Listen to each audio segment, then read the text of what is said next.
తండ్రి యేసయ్య తండ్రి మాట్లాడండి మీ స్వరాన్ని పరిశుద్ధ ఆడబడి కృపని దయచేయగలవని మరి సర్వీస్ అంతటిని ప్రభని దయగల చేతులకు సమర్పించుకుంటూ మరి సర్వీస్ అంతటిని ప్రభని దయగల చేతులకు సమర్పించుకుంటూ ఏసునామములో అడుచున్నాను నా ప్రిపర్లో తండ్రి.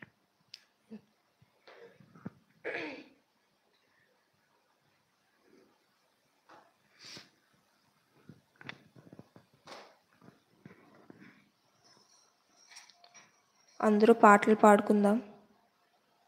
కృపా సత్య సంపూర్ణుడా సర్వలోకానికే చక్రవర్తివి నీవే యేసయ్యా, సర్వలోకానికే చక్రవర్తివి నీవే యేసయ్యా, నా సన్మానానికే మహనీయుడవు నీవేనయ్యా, నీవేనయ్యా. కృపా సత్య సంపూర్ణుడా సర్వలోకానికే చక్రవర్తివి నీవే యేసయ్యా, సర్వలోకానికే చక్రవర్తివి నీవే యేసయ్యా. ఎర్ర సముద్రము నీ ఆజ్ఞ మేరకు రహదారిగా మారగా, ఎర్ర సముద్రము నీ ఆజ్ఞ మేరకు రహదారిగా మారగా, దాటిరే నీ జనులు బహుక్షేమము కాగా, ఆ జలములలోనే శత్రు సైన్యము మునిగిపోయేనే, ఆ జలములలోనే శత్రు సైన్యము మునిగిపోయేనే. కృపా సత్య సంపూర్ణుడా సర్వలోకానికే చక్రవర్తివి నీవే యేసయ్యా, సర్వలోకానికే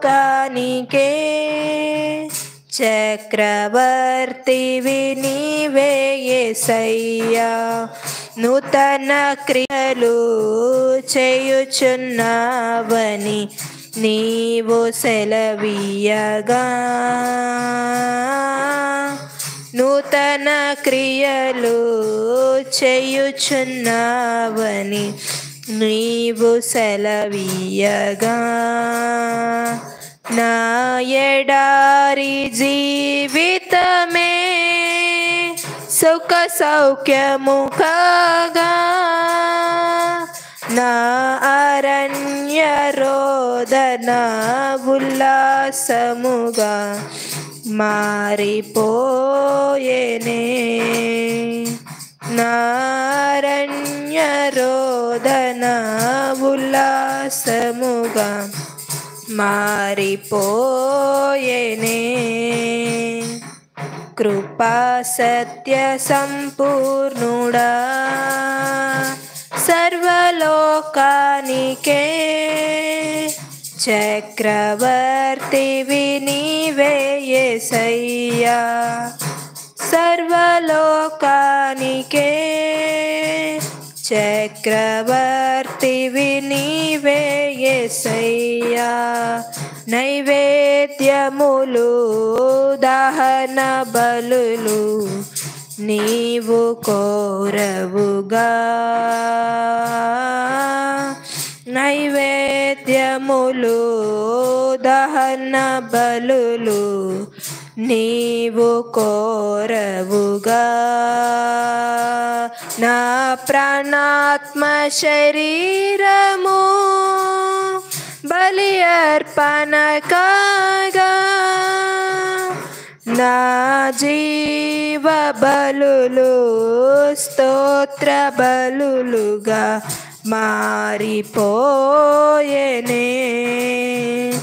నా జీవ బలులు స్తోత్ర బలులుగా మారిపోయేనే.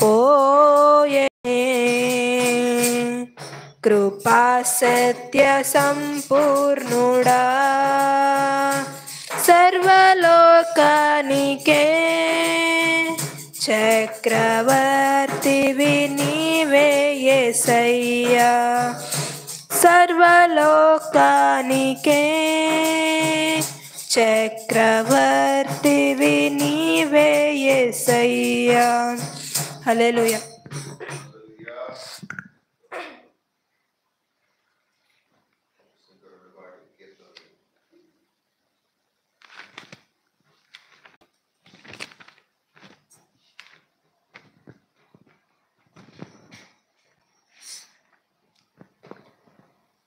సుమధుర స్వరముల గానాలతో వేలాది దూతల గలములతో కొనియాడబడుచున్న నా యేసయ్యా. నీకే నారాధనా. సుమధుర స్వరముల గానాలతో వేలాది దూతల గలములతో కొనియాడబడుచున్న నా యేసయ్యా. నీకే నారాధనా.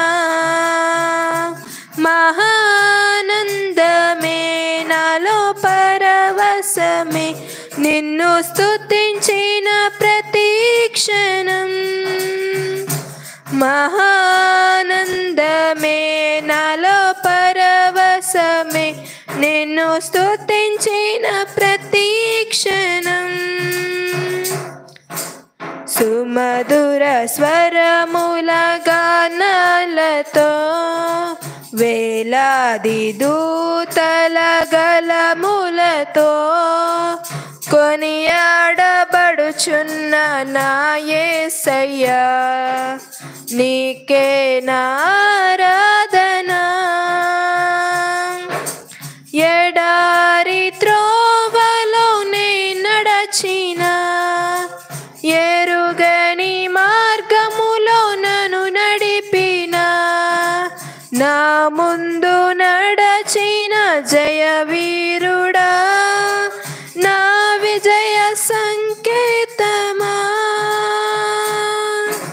ఎడారి త్రోవలోనే నడచిన ఎరుగని మార్గములో నన్ను నడిపిన నా ముందు నడచిన జయవీరుడా నా విజయ సంకేతమా.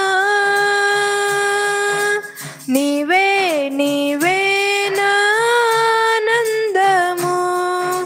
నీవే నీవే నా ఆధారము. నీవే నీవే నా ఆనందము. నీవే నీవే నా ఆధారము.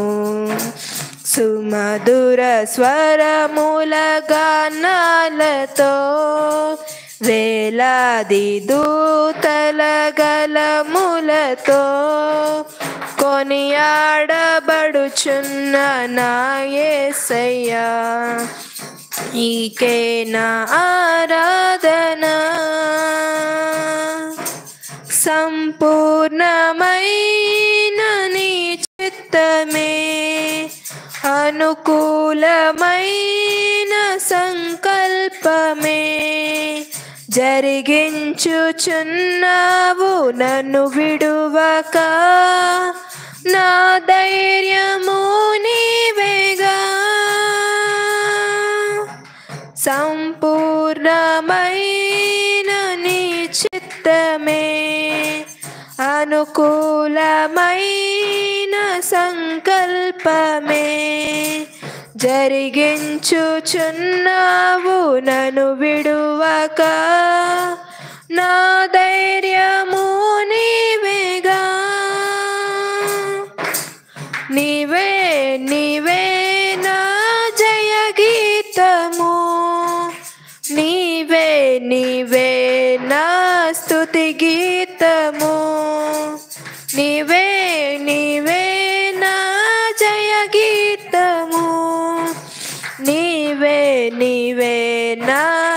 స్తుతి గీతము సుమధుర స్వరముల గానాలతో వేలాది దూతల గలములతో కొనియాడబడుచున్న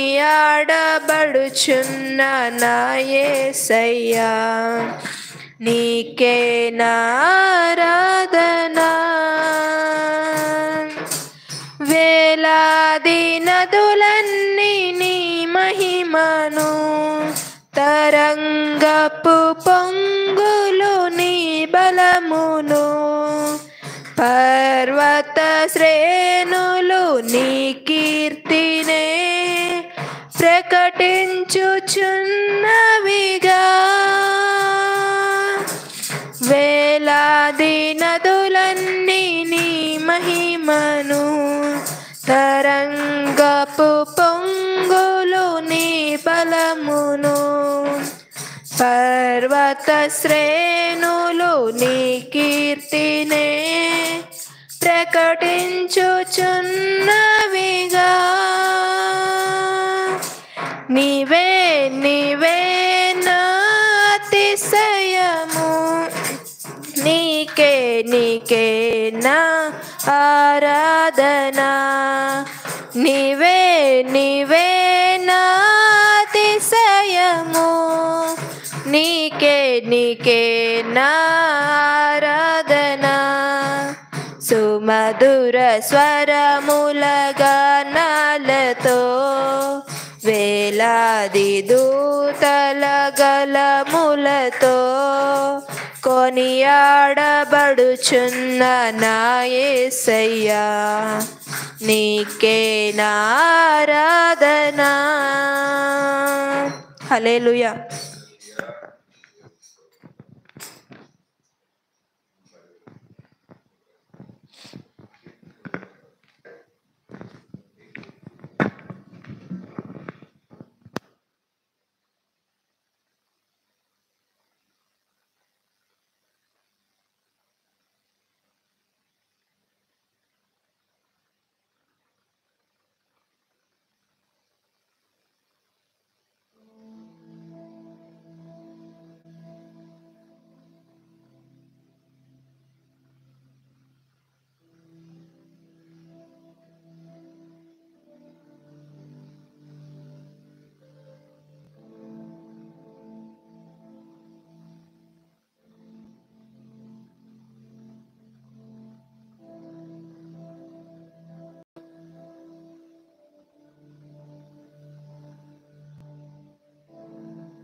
హల్లెలూయా.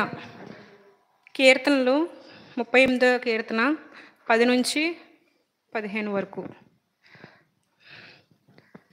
నా గుండె కొట్టుకొనుచున్నది, నా బలము నన్ను విడిచిపోయెను, నా కనుదృష్టియు తప్పిపోయెను. నా స్నేహితులను, నా చెలికాండ్రను నా తెగులు చూచి ఎడమగా నిలుచుచున్నారు. నా బంధువులు దూరముగా నిలుచుచున్నారు. నా ప్రాణము తీయజూచుచున్నారు, ఉరులు ఉడ్లుచున్నారు. నాకు కీడు చేయి చూచువారు హానికరమైన మాటలు పలుకుచు దినమెల్లా కపటోపాయములు పన్నుచున్నారు. చెవిటివాడినైనట్టు నేను వెనకయున్నాను, మూగవాడినైనట్టు నోరు తెరుచుట మానితిని. నేను వినలేని వాడినైతిని. ఎదురు మాట పలుకలేని వాడినైతిని. యెహోవా, నీ కొరకే నేను కనిపెట్టి ఉన్నాను. నా కాలు జారిన ఎడల వారు నా మీద అతిశయపడుదురని నేను అనుకునిచున్నాను. ఈ లేఖన భాగం దేవుడి వెనుకలా దీవించి ఆశీర్వదించును గాక. ఆమేన్.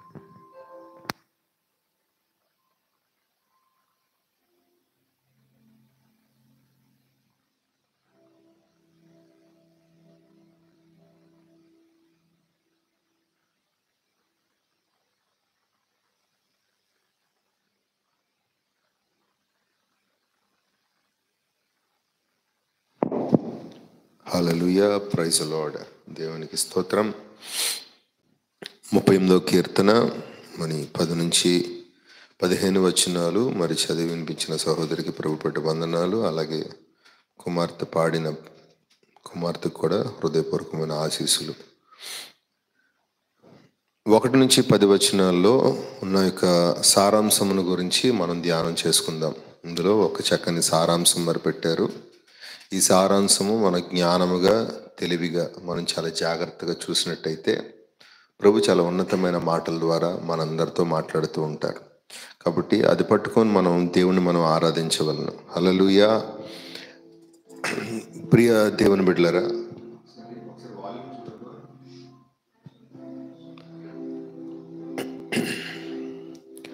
నా గుండె కొట్టుకొనిచున్నది, నా బలము నన్ను విడిచిపోయెను, నా కనుదృష్టి తప్పిపోయెను, నా స్నేహితులను, నా చెలికాండ్రును నా తెగులు చూచి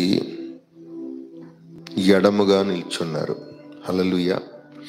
దేవుని బిడ్డలారా, దీన్ని ఏమంటారంటే మనకు కలిగిన శ్రమను బట్టి మరి ఈ లోకంలో ఎవరన్నా మనకైనా చేరుగా అయినా వచ్చి మనల్ని ఆదరిస్తారంటే మన ఆదరించరు. దేవుని బిడ్డలారా, తను కలిగిన శ్రమను బట్టి తనకి చాలా భయంకరంగా మరి వేదన కలుగుతుంది. కాబట్టి నా గుండె కొట్టుకునిచున్నది. చూడండి, ఎక్కువగా మనకి బాగా శ్రమ పాలైనప్పుడు మన గుండె కొద్దిగా వేగరముగా కొట్టుకుంటుంది. కొన్ని కష్టాల్లో ఉన్నప్పుడు వేగరంగా కొట్టుకుంటుంది. కొన్ని కొండలను మనం ధ్యానం చేసినప్పుడు వేగరంగా కొట్టుకుంటుంది. అదే పరిస్థితిలో దావీదు మరి ఉండి తను చెప్తున్న మాట ఏంటంటే, నా బలము నన్ను విడిచిపోయాను అంటే ఇంకా నీరసిల్లిపోయాను, కృంగిపోయాను, చాలా నిష్ఠూరపడుతున్నాను, చాలా బాధపడుతున్నానయ్యా అని చెప్పి మరి నాకున్న యొక్క నీరసము, నాకున్న యొక్క బాధ, ఈ యొక్క శ్రమ అంతటి నిమిత్తము ఇదిగో నా మీద వచ్చిన తెగులు నిమిత్తము నా నుంచి ఎడమైపోతున్నారు కూడా ప్రజలు. అంటే ఒక పక్కన లోకంలో నుంచి ఒక ఒత్తిడి, అటు తర్వాత శ్రమల ఒత్తిడి, అటు తర్వాత స్నేహితులు, బంధువులు, చుట్టాల నుంచి ఒత్తిడి, మరి ఇదంతా మరి ఉంటున్నప్పుడు తనకి నిండు శూన్యం మాత్రమే కనబడుతుంది. ఆ సమయంలో తను అంటున్న యొక్క చక్కని మాటలు మనం చాలా జాగ్రత్తగా ధ్యానం చేస్తే ఇది మనకి ఎంతగానో ఊరటనిస్తాయి. నా స్నేహితులు, నా చెలికాండ్రులు నా తెగులు చూచి ఎడముగా నిలిచి ఉన్నారు. చూడండి, నా బంధువులు దూరముగా నిలుచుచున్నారు. అదే కదా, లోకంలో శ్రమ, అటు తర్వాత స్నేహితులు, బంధువుల నుంచి కూడా మరి శ్రమ మరి కలుగుతూ ఉంది. ఆ సమయంలో చెప్తున్న ఒక చల్లని మాట చూడండి, నా ప్రాణము తీజూచువారు ఊరులు ఒడుచున్నారు, నాకు కీడు జూచువారు హానికరమైన మాటలు పలుకుచు దినమెల్లా కపటోపాయములు పన్నుచున్నారు. అయితే దేవుని బిడ్డలారా, చూడండి, చెవిటివాడినైనట్లు నేను చెప్పలేంటి వెనకై ఉన్నాను. హల్లెలూయా. ముందుగా మనము ఈ శ్రమల లోకంలో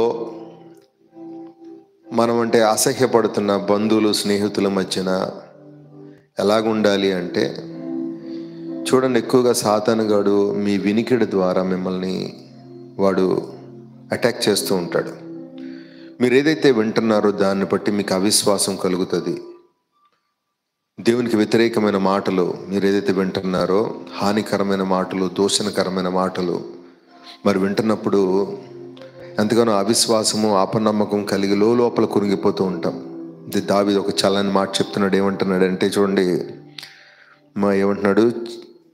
చెవిటివాడనైనట్లు నేను వెనుకై ఉన్నాను. చెవిటి వాళ్ళకి ఏమైనా కొద్దిగా వినపడినా కొద్దిగా కూడా వినపడదు. చూడు, చెవిటివాడనైనట్లు అసలు వినొద్దు అంటున్నారు. ఆ మాటలు ఏం చేయొద్దు అంటున్నారు?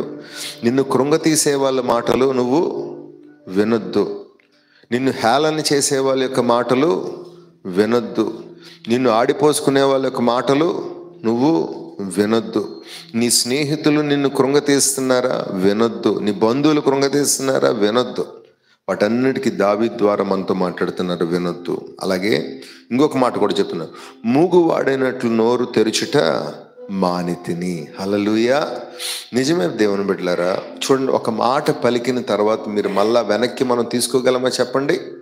మనం వెనక్కి మనం తీసుకోలేం అసలు. వదిలిన బాణము, గతించిన సమయము, అలాగే వదిలిన మాట మళ్ళా మనం తీసుకోలేం. కాబట్టి ప్రభు మనకి చెప్తున్న ఒక మంచి మాట ఏంటంటే, శ్రమల కాలంలో నిష్ఠూర కాలంలో ఇవి మనం పాటించాల్సిన ఒక విషయాలు. మూగివాడినైనట్లు మాట్లాడకుండా ఉండుటే మనకి మేలు. ఒక మాట పెరిగే అది పెద్ద చిలికి వానైపోయి తగాదలకి దారితీస్తుంది. కాబట్టి జ్ఞానవంతుడు ఏం చేస్తాడంటే మాట్లాడుట మానివేస్తాడు. హల్లెలూయా.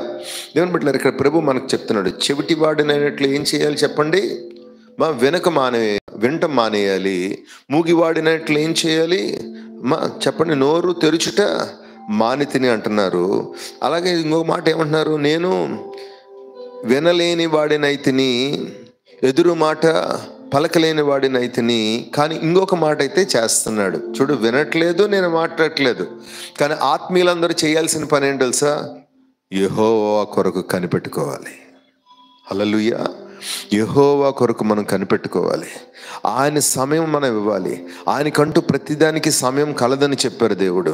ఇప్పుడు నువ్వు శ్రమలో ఉన్నావేమో, కానీ రేపు దేవుడు ఆశీర్వాదకరంగా మార్చిపోతున్నారు. ఆయన సమయం అంటున్నారు. ఆయన నీ శ్రమను చూసి నువ్వు ఏవేవో వినేసి ఏవేవో మాట్లాడి అనవసరం ఇంకా శ్రమను ఇంకా ఎక్కువ చేసుకోవద్దు. నువ్వేం చేస్తావంటే యెహోవా కొరకు కనిపెట్టుకో.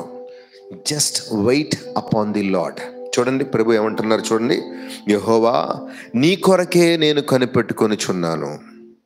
నా కాలు జారిన ఎడల వారు నా మీద అతిశయపడుదురని నేను అనుకొనిచున్నాను. హల్లెలూయా. ఎలా కాలు జారుతుంది? ఇదిగో లేనిపోనివన్నీ వింటావు, లోపల ఇంకా ధ్యానం చేస్తావు, అనవసరమైన మాటలన్నీ మాట్లాడతావు, ఇంకా శ్రమ ఎక్కువ పెరిగిపోతుంది, ఇంకా నువ్వు పడిపోతావు. కాబట్టి నువ్వు వినటం మానేసేయి, నోరు తెరవడం మానేసేయి, కానీ యెహోవా కొరకు కనిపెట్టుకోను. హల్లెలూయా. ప్రభు మనకి ఏం చెప్తున్నారు చెప్పండి? ప్రభు కొరకు కనిపెట్టుకునుము చెప్పాలి. మనం చెప్తాం ఏం చెప్పండి? యెహోవా కొరకు కనిపెట్టుకొని ఉన్నాను అంటున్నారు. హల్లెలూయా. నిజమే. దేవుని కొరకు కనిపెట్టుకుని వారు, ఆయన సమయం కొరకు కనిపెట్టుకుని వారు ధన్యులు. అలా వెయిట్ చేసి ఆయన సమయం కొరకు కనిపెట్టుకోండి. తొందరపడద్దు అని చెప్పి ప్రభు చెప్తాను. తొందరపడి మాట విసిరేకండి. ప్రభు కొరకు కనిపెట్టుకోండి. ప్రభు సమస్తము మన మంచి కొరకు చేయబోతున్నారు. హల్లెలూయా. మన యొక్క రాజ్య వారసత్వం తుడిపేసే దేవుడు కాదు ఆయన, రాజ్య వారసత్వంలో నడిపించే దేవుడు ఆయన. హల్లెలూయా. కాబట్టి దేవుని బిడ్డలారా, అనవసరంగా తగాదలకి పరిగెట్టకుండా శ్రమను ఇంకా ఎక్కువ చేసుకోకుండా నిదానించి మెలకు కలిగి ఆయన కొరకు కనిపెట్టుకోండి. హల్లెలూయా. దేవుడి యొక్క వచనాల ద్వారా మనందరినీ దీవించునుగాక, ఆశీర్వదించును.